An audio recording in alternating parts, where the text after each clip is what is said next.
नमस्ते बच्चों। आज हम कक्षा 10 में जो हमारी कृतिका भाग 2 है उसमें दूसरा पाठ है जॉर्ज पंचम की नाक, उसके बारे में पढ़ेंगे जो कमलेश्वर जी द्वारा रचित हैं। इस पाठ में कमलेश्वर जी कहना चाहते हैं कि किस तरह से भारत आज़ाद होने के बाद भी भारतीयों की आज मानसिकता वैसी ही है जैसे गुलाम समय में थी, और हम गुलामी में किस तरह से जॉर्ज पंचम की मूर्ति के बारे में कितने ऐसी बातें सोचते हैं जिनसे ऐसा लगता है कि मूर्ति की नाक ही विकास है। यहाँ सड़क, पानी, बिजली, शिक्षा आदि व्यवस्थाओं पर हमारा ध्यान नहीं जाता है। तो किस तरह से गुलाम मानसिकता के बारे में राइटर कह रहा है। तो यहाँ पे वो कह रहा है कि जॉर्ज पंचम की जो नाक है वो कमलेश्वर जी ने लिखा है, और इसमें कह रहा है वो कि इंग्लैंड की रानी एलिजाबेथ एलिजाबेथ अपने हिंदुस्तान आने वाली थी। उसकी अखबार में रोज़ खबरें छप रही थी, और उसका जो दर्जी था वो परेशान था। दर्जी परेशान था। क्यों? क्योंकि ऐसा लग रहा था कि जब रानी यहाँ आएगी तो क्या पहनेगी, क्या करेगी, और उसे क्या क्या करना चाहिए, उसकी पसंद नापसंद क्या है। तो इन सारी चीज़ों का उस बार बार रोज़ इंग्लैंड के जो अखबार थे वो छाप रहे थे कि उसे कौन से कलर का सूट चाहिए और कब चाहिए, क्यों चाहिए। तो इस तरह से उसको नीले रंग का जो सूट चाहिए, रेशमी कपड़ा हिंदुस्तान से मंगाया है, उसका खर्चा कितना आएगा। और रानी एलिजाबेथ की जन्म पत्री भी छपी थी। प्रिंस फिलिप के कारनामे छप गए, और उनके नौकरों, बावर्चियों, खानसामों आदि के बारे में पूरी जीवनियाँ। तो ऐसा लग रहा था कि हिंदुस्तान आने में तहलका मचा हुआ है। और रानी का जो सूट था वो रेशमी 5,000 रुपये का बोल रहा है कि ऐसा होगा, हवाई अड्डे पे उतरेगी रानी साहिबान। और आगे कह रहा है ये कि इस खबर से पूरा हिंदुस्तान का जो महकमा है सब दौड़ रहा है, भाग रहा है। और दिल्ली, नई दिल्ली में इस तरह से चारों तरफ नई नई रोशनियाँ, नई नई सजावट, ऐसा लग रहा है सड़कें जवान हो गई, बुढ़ापे की धूल साफ हो गई, और इमारतों को श्रृंगार दिया गया है। और एक समस्या आ गई उनके साथ में, वो थी जॉर्ज पंचम की नाक। एक मूर्ति थी, तो इसमें जो समस्या है वो जॉर्ज पंचम की नाक है। उस पे कह रहा है वो कि नाक बहुत बड़ी मुश्किल पेश हो गया, कि मूर्ति थी लेकिन नाक मुसीबत थी, और उस मूर्ति में नाक नहीं थी। और इसकी एक लंबी दास्तान है जो ये पाठ का नाम है जॉर्ज पंचम की नाक। अब सारी राजनीतिक पार्टियां उस समय जो चंदा लेके नेताओं के भाषण, गर्मा गर्म बहसें चालू हो गई। अखबार में छपना हो गया कि मूर्ति को रहने दिया जाए, हटा दिया जाए। राजनीतिक आंदोलन होते हैं ऐसे, कुछ पक्ष में कुछ विपक्ष में। लेकिन ज़्यादातर लोग यही सोच रहे थे कि रखा जाए। और जॉर्ज पंचम की जो नाक के लिए हथियारबंद पहरेदार तैनात कर दिए गए। क्या मजाल कोई इसकी नाक को छू ले। हिंदुस्तान में जगह जगह ऐसी नाकें खड़ी थीं जिन तक लोगों के हाथ पहुंच गए। उन्हें शान शौकत के साथ उतारकर अजायब घरों में पहुंचा दिया। तो कई लाटों से गुरिल्ला युद्ध होता रहा। उसी जमाने में यह हादसा हुआ इंडिया गेट के सामने। जॉर्ज पंचम की लाट पर नाक एकाएक गायब हो गई। हथियारबंद पहरेदार अपनी जगह तैनात रहे। गश्त लगती रही। रानी और उसकी नाक ना हो, रानी आए और नाक ना हो, सबकी परेशानी बढ़ गई। मीटिंग का दौर शुरू हो गया। ऐसा लग रहा था कि देश में कुछ नया हो रहा है। अब दिमाग खरोचे गए। लोगों ने अपने अपने हालतों पर नया नया विचार दिया। तभी उनको याद आया कि एक मूर्तिकार को बुलाया जाए जो इस समस्या का हल निकाल दे। किसको बुलाया? एक मूर्तिकार को।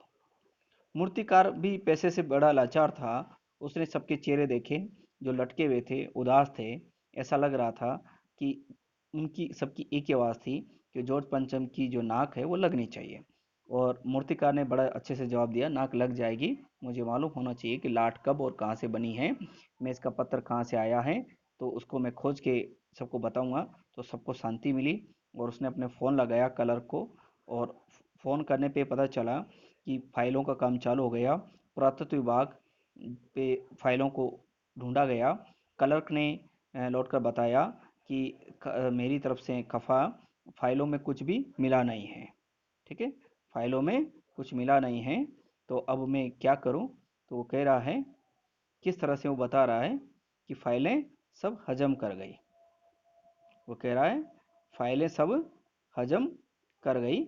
तो यहाँ पुरातत्व विभाग की जो बात है उसके बारे में पता चल रहा है। ये मीटिंग हो रही है, आप देख रहे हैं सारे नेता पक्ष विपक्ष बैठे हुए हैं अधिकारियों के साथ में कि मूर्ति होनी चाहिए, और इसे कहते हैं भारतीय संस्कृति की विशेषता।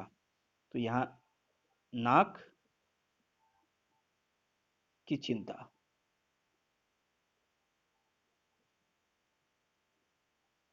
सबको नाक की चिंता है। ठीक है, सबको नाक की चिंता है। देखिए चेहरे कैसे उतरे हुए हैं इनके, लटके हुए हैं, उदास दुखी बेचारे, है ना। तो यहाँ पे राइटर कह रहा आगे कि सबके चेहरों पर जो उदासी के बादल छाए हुए, कमेटियां बन गई काम करने के लिए, मूर्तिकार को बुलाया गया। मूर्तिकार ने कहा ठीक है परेशान मत होइए, मैं घूम के आता हूँ, सारे पहाड़ों पे जाऊँगा, सब जगह घूम के आऊँगा और देश के हर कोने कोने जाके आऊँगा। अखबारों में छप गई कि वो चल रहा है काम, मूर्ति पे नाक लगने वाली है। सबके चेहरे पर थोड़ी बहुत हताशा थी, वो कम होने लगी। और चप्पा चप्पा खोज डाला, कई सारे पत्थर खोल दिए उसने, विदेशी पत्र भी। और सभापति ने तेज में आकर कहा लानत है हमारे कल पर, विदेशों की सारी चीज़ें अपने यहाँ मिल जाती हैं, दिल दिमाग तौर तरीके, हम विदेशों की हर चीज़ को स्वीकार लेते हैं। उसमें क्या क्या कह रहा है वो, दिल से दिमाग, रहन सहन, बॉल डांस, लेकिन पत्थर नहीं मिल रहा। तो यहाँ पे मूर्तिकार चक्कर में पड़ जाता है कि यहाँ पे सब मिलता है तो क्यों नहीं मिलेगा। और सभापति की आंखों में चमक आई, चपरासी को हुक्म हुआ कमरे में सब दरवाजे बंद करो। मूर्तिकार ने कहा देश में अपने नेताओं की बहुत सी मूर्तियां हैं, अगर आप इजाज़त दो, आप लोग ठीक समझे तो मेरा मतलब जिसकी नाक इस लाट पर ठीक बैठे उसे उतार लाया जाए। सबने सबकी तरफ देखा और धीमे से बड़ी होशियारी से मूर्तिकार फिर देश दौरे पर निकल पड़ा। जॉर्ज पंचम की खोई हुई नाक का नाप उसके पास था। दिल्ली से वो मुंबई पहुंचा।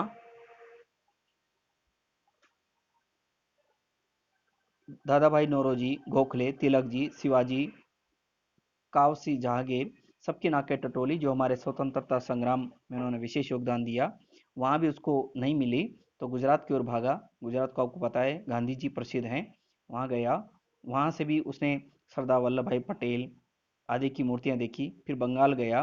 बंगाल में उसने रविंद्रनाथ टैगोर, सुभाष चंद्र बोस, राजा राम मोहन राय आदि की मूर्तियाँ देखी। बिहार चला गया, उत्तर प्रदेश आया, चंद्रशेखर आज़ाद, बिस्मिल, मोतीलाल नेहरू, मदन मोहन मालवीय, और मद्रास पहुंच गया, सत्य मूर्ति को देखा। मैसूर केरल होते हुए पंजाब आया। पंजाब में उसने लाला लाजपत राय और भगत सिंह, लाला लाजपत राय भगत सिंह की लाटों को देखा। सब मूर्तियां देखने के बाद भी वो निराश आया। ऐसा लगा कि इनकी सबकी नाक से वो बड़ी निकली हैं। सुनकर हताश हो गया और मूर्तिकार ने सबको ढांढस बंधाते हुए कहा कि बिहार के सेक्रेटेरिएट के सामने 42 में जो बच्चे शहीद हुए हैं उनकी नाक फिट बैठ जाए। तो ये सोचकर वो बच्चों की नाक कहीं बैठती हैं, तो मैं क्या करूं। राजधानी में सब तैयारियां चल रही थी। जॉर्ज पंचम की जो लाट है उसको मल मल कर नहलाया गया, रोगन लगाया गया और सब कुछ था, लेकिन क्या नहीं थी, सिर्फ नाक नहीं थी। क्या नहीं थी उस मूर्ति के, सिर्फ नाक नहीं थी। और मूर्तिकार पेशे से लाचार था, लेकिन हार मानने वाला कलाकार नहीं था।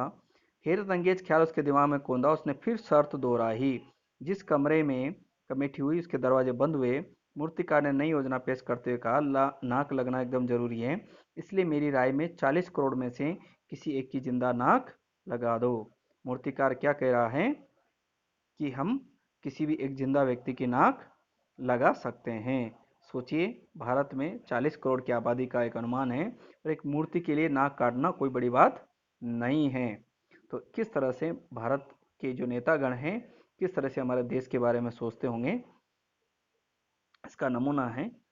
कानाफूसी हुई और मूर्तिकार को इजाज़त दे दी गई और मूर्तिकार तैयार हो गया अपना काम करने के लिए।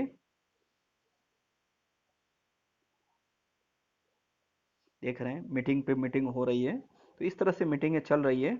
और मूर्तिकार जानता है कि हमारे देश की जो नेतागण हैं कितने लाचार है बेचारे। और मूर्तिकार फिर से अपना नया काम शुरू करता है। अखबार में सिर्फ इतना छपा कि नाक का मसला हल हो गया। राजपथ पर इंडिया गेट के पास वाली जॉर्ज पंचम की लाट के नाक लग रही हैं। नाक लगने से पहले हथियारबंद पहरेदारों की तैनाती हुई। मूर्ति के आसपास तालाब सुखाकर साफ किया गया और ताज़ा पानी डाल दिया गया। जिंदा नाक लगाई जाने वाली थी, सूख न पाए। बात फैलती गई। रानी के आने के दिन नजदीक थे। मूर्तिकार खुद अपने बताए हल से परेशान था। जिंदा नाक जिंदा नाक वो कहाँ से लाए? मूर्तिकार परेशान था। उसने हल क्या बताया था कि जिंदा आदमी की नाक लगा दी जाए। तो इस तरह से वो कहाँ, यानी ऐसी कौन सी पत्थर हैं? तो वो दिन आया, जॉर्ज पंचम की नाक लग गई। सब अखबारों ने खबर छापी कि जॉर्ज पंचम की जिंदा नाक लगाई, यानी ऐसी नाक जो कतई पत्थर की नहीं लगती। लेकिन उस दिन के अखबारों में एक बात गौर करने की थी। उस दिन में देश में कहीं भी किसी का उद्घाटन की खबर नहीं थी। किसी ने कोई फीता नहीं काटा, कोई सार्वजनिक सभा नहीं हुई, कहीं भी किसी का अभिनंदन नहीं हुआ, कोई मान पत्र भेंट करने की नौबत नहीं आई, किसी हवाई अड्डे या स्टेशन पर स्वागत समारोह नहीं हुआ, किसी का ताज़ा चित्र नहीं छिपा था। सब खाली थे। और इस तरह से सब अखबार खाली थे। पता नहीं ऐसा क्यों हुआ। नाक तो सिर्फ एक चाहिए थी, वह भी भूत के लिए। तो किस तरह से हमारे भारत की जो राजनीतिक व्यवस्था है और यहाँ का जो नेताओं का काम है, किस तरह से जिंदे व्यक्तियों या मूर्तियों के प्रति जागरूक है, लेकिन यहाँ के गरीब भूखे परिवार हैं, बेरोजगार हैं, अशिक्षा है, गरीबी है, बीमारियां हैं, उनका ध्यान नहीं है। तो एक मूर्ति के खातिर किस तरह से चर्चा होती है। कुछ प्रश्न इसमें। सरकारी तंत्र में जॉर्ज पंचम की जो नाक है उसको लेकर किसी चिंता बदहवासी दिखाई देती है। और